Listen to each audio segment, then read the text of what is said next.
चाट की चेयर पे क्या कर रही है? पक्का मैं आज लेट हो गई ना, मेरी वजह से ही बैठी है। डांटेंगी बहुत अगर इनको पता चला। Hello ma'am.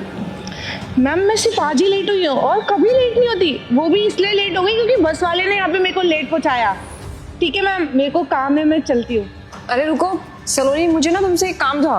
एक काम करो, मेरे को ना बहुत तेज भूख लग रही है, तो मेरे लिए जाकर के समोसे ले आओ। लगता है मैम आज मजाक के मूड में हो आप। समोसे वो भी मैं लेकर आऊँ आपके लिए? देखो सलोनी, मैं मजाक के मूड में तो बिल्कुल भी नहीं हूँ। और तुम्हें आसपास कोई दिख रहा है जिससे मैं बात करूँ? तुम खड़ी हो ना, तो तुमसे ही तो बात करूंगी और तुम्हें ही तो कहूंगी समोसे लाने के लिए। मैम समोसे मैं क्यों लेके आऊँ, ये मेरे को समझ में नहीं आ रहा। पता नहीं आप क्या बोल रही हैं। और वैसे भी आपको समोसे वगैरह मंगाने हैं तो ऑफिस में और भी स्टाफ है, आप उनसे मंगा लीजिए। मेरे को बहुत काम है मैम। अच्छा, तो इसका मतलब है तुम ऑफिस का स्टाफ नहीं हो? तुम ऑफिस के स्टाफ में नहीं आती हो क्या? नहीं मैम, मैं हूँ ना। हाँ तो फिर मैं अपने ऑफिस के स्टाफ से ही तो बोल रही हूँ कि मेरे लिए समोसे लेके आ जाओ। और हाँ, 4 समोसे लेके आना, मेरे को बहुत तेज भूख लग रही है। और लाल चटनी बिल्कुल मत भूलना, मेरे को वो ज्यादा अच्छी लगती है ग्रीन से। अरे मैडम आप ये क्या जिद लेकर बैठे हैं? मैं समोसे लाने के लिए थोड़ी ना हूँ, मैं तो ऑफिस में काम करने के लिए हूँ ना।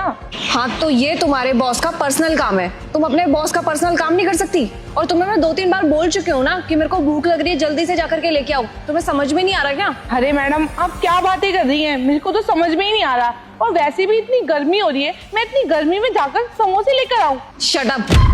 तुम मुझे एक बात बताओ, तुम जाकर के समोसे लेके आओगे कि नहीं? तुम्हें नौकरी करनी है कि नहीं? कैसी जिद लेकर बैठ गई है मैम आप। ठीक है बताइए कहाँ मिलते हैं समोसे, लेकर आती हूँ मैं। यहाँ से 4 किलोमीटर दूर वो जो हाईवे वाली सड़क है ना, वहीं पे मिलते हैं समोसे। वहीं पे जाकर के लेके आना। 4 किलोमीटर दूर समोसे की दुकान, और मैं वहां पर जाऊँ लेने? मैम मैं इतनी दूर तो नहीं जा पाऊंगी, आई एम रियली सॉरी। आप किसी और से मंगा लीजिए। ठीक है, फिर अगर तुम्हें नहीं जाना तो फिर क्या कर सकते हैं। लेकिन मैं एक काम करूंगी, तुम्हें ना तुम्हारा टर्मिनेशन लेटर भिजवा दूंगी, ठीक है? फिर मैं किसी और को बोल करके समोसे मंगवा लूंगी। मैम आप कैसी बातें कर रही हैं? इतनी सी बात के लिए मैम आप मेरे को ऑफिस से निकाल देंगी? अच्छा ठीक है मैम, मैं लेकर आ जाती हूँ। आप अपनी गाड़ी की चाबी दीजिए, मैं चली जाती हूँ। क्या बोला तुमने? तुम्हारी औकात है मेरी गाड़ी चलाने की या मेरी गाड़ी में बैठने की? चुपचाप से ना पैदल जाओ, समझ में आया तुम्हें? अच्छा मैडम, मेरी औकात नहीं है, मैं मानती हूँ मेरी औकात नहीं है उस गाड़ी में बैठने की, लेकिन आप ये भी तो देखो, आप मेरे से उल्टे सीधे काम करवा रही हो। अरे मैम आप ये भी तो देखिए, मैंने इतनी पढ़ाई ये समोसे लाने के लिए करी थी, इतना बड़ा इंटरव्यू क्रैक किया है, समोसे लाने के लिए किया था मैंने तो इस ऑफिस में काम करने के लिए किया था ना। पता नहीं मैम मेरे को आप क्या क्या काम दिए जा रही हो। मेरा काम समोसे लाने का नहीं है, ऑफिस के अंदर बैठ के काम करने का है। चलो मैम मैंने एक बार आपकी बात मान भी ली, लेकिन आप खुद भी देखिए ना, यहाँ पे कोई रिक्शा वगैरह भी नहीं मिलता इतनी दूर दूर तक। मैं पैदल जाऊंगी लेने, आप अपनी गाड़ी भी देने के लिए मना कर रही है। और एक चीज बताइए, आप मेरे को सैलरी समोसे लाने के लिए देती है कि काम करने की देती है? मेरा जितना काम है ना मैं उतना ही करूंगी, मेरा समोसे लाना काम नहीं है। अच्छा, तो ये तुम्हारा काम नहीं है, तो ये काम जतिन का भी तो नहीं है ना? तुम उससे अपना पर्सनल काम क्यों करवाती हो? मतलब मैडम मैं समझी नहीं। अच्छा, अब तुम्हें समझ में नहीं आ रहा, कोई बात नहीं, अभी सब समझ में आ जाएगा। जतिन एक बार इधर आना।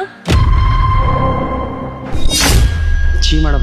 हाँ जतिन, तो अब मेरे को एक बात क्लियर करो कि इस ऑफिस में तुम्हारा क्या काम है? मैडम मैं यहाँ पे चौकीदार का काम करता हूँ, ऑफिस की देखभाल करता हूँ और ये देखता हूँ कि इस गेट से कौन अंदर जा रहा है और कौन आ रहा है, बस सबकी एंट्रीज करता हूँ। अच्छा, और सलोनी तुमसे क्या करवाती है? ये मैडम मुझसे सारे अपने पर्सनल काम करवाती हैं।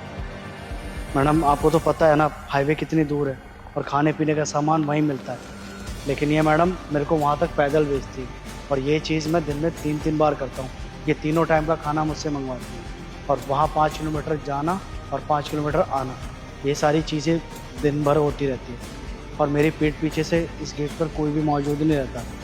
अब आप खुद ही सोचिए, अगर मेरे पीठ पीछे से इस गेट पर कोई घुस जाएगा और कुछ कांड हो जाएगा तो आप तो मेरा ही गला पकड़ेंगे ना। यही बात समझाने के लिए मैंने जब इन मैडम को बोला और समझाया ना, तो ये मुझे धमकी देने लगी और मुझे कहने लगी कि अगर तू मेरा पर्सनल काम नहीं करेगा तो मैं मैडम के सामने झूठा आरोप लगा दूँगी, बोलूँगी कि ये गार्ड मेरे को छेड़ रहा था। मैडम नौकरी बचाने के लिए ये सारी चीज़ें करनी पड़ी और सच बताऊँ तो पूरे घर में कमाने वाला सिर्फ मैं ही हूँ, पूरे घर की जिम्मेदारी है मेरे ऊपर। अब नौकरी बचानी थी इसलिए इनकी बात माननी पड़ी। वो तो आपने सीसीटीवी देखा कि यहाँ पे कोई मौजूद नहीं रहता और आपने मुझसे पूछा तो मजबूरन मुझे ये सारी बातें आपको बतानी पड़ी। अब तो सलोनी तुम्हें सब समझ में आ गया होगा ना। जैसे तुम्हें इस ऑफिस में जिस काम को करने के पैसे मिलते हैं ना, तुम वही काम करती हो, वैसे ही जतिन को जो इस ऑफिस में काम करने के पैसे मिलते हैं ना, उसको भी वही काम करने दिया करो। समझ में आया तुम्हें? वो तुम्हारा कोई पर्सनल नौकर नहीं है जो तुम उससे अपने सारे के सारे पर्सनल काम करवाती हो। कभी छोले कुलचे, कभी समोसे, कभी कुछ तो कभी कुछ। एक बात सोचिए तुमने कभी, अगर जतिन के पीठ पीछे ऑफिस में कुछ हो गया तब हम किसका कॉलर पकड़ेंगे? जतिन का ही तो पकड़ेंगे ना। तुम तो निकल लोगी वहां से और सारी की सारी रिस्पॉन्सिबिलिटी जतिन के ऊपर आ जाएगी। Madam I am really sorry, मेरे को नहीं पता था जतिन इस बात का इतना बुरा मान जाएगा। आप कहती है तो मैं इससे माफी मांग लेती हूँ। नहीं नहीं, माफी मांगने से तुम्हारी अकल ठिकाने तो नहीं आएगी। तुम्हारा सबक सीखना बहुत ज्यादा जरूरी है, क्योंकि जतिन ने ना तुम्हें ये सब काम के लिए बहुत बार मना किया था, लेकिन तुमने भी तो नहीं माना था ना। तो मैं तुम्हारी बात क्यों मानूं? तो इसीलिए तुम्हारी सजा ये है कि 15 दिन के लिए तुम्हें ऑफिस से सस्पेंड किया जाता है। 15 दिन के लिए? मैम आप ये क्या बातें कर रही है? मैं माफी मांगने के लिए तैयार तो हूँ, आप मेरे को 15 दिन के लिए ऑफिस से मत निकालिए। मैं अपने घर में एक लौती कमाने वाली हूँ, मेरा घर कैसे चलेगा अगर आधी सैलरी कट हो गई तो? देखो सलोनी, ये सारी प्रॉब्लम मेरी नहीं है। तुम्हें सबक सिखाना ना बहुत ज्यादा जरूरी है और तुम इसी बेस पे सबक सीखोगी भी। अगली बार से किसका क्या काम है ये तुम्हें अच्छे से समझ में आ जाएगा।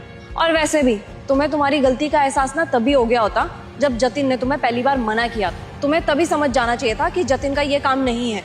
तुम नहीं समझी तो सजा तो मिलना ऑब्वियस थी ना। देखो सलोनी, अब तुम ऑफिस आना तो 15 दिन बाद ही आना, लेकिन अगर तुम्हें सस्पेंड लेटर मंजूर नहीं है 15 दिन का तो एक काम करना, तुम ऑफिस ही मत आना, मैं तुम्हें डायरेक्ट टर्मिनेशन लेटर ही दे दूँ। मैम एक बार तो मेरी बोला ना, जाओ अब यहाँ से, 15 दिन बाद आना। देखो जतिन, इस चीज से ना तुम्हें भी सबक लेना चाहिए। अगर ऑफिस में कोई भी आकर के तुम्हें अपना पर्सनल काम बताता है ना तो तुम्हें वो काम नहीं करना है, चाहे वो मैं ही क्यों ना हो। समझ में आया तुम्हें? तुम्हारा जो काम है ना तुम्हें सिर्फ और सिर्फ वही काम करना है। जी मैडम, मैं इस बात का ध्यान रखूँगा। ठीक है, अब तुम अपना काम करो, मैं भी ऑफिस में जाती हूँ। ठीक है।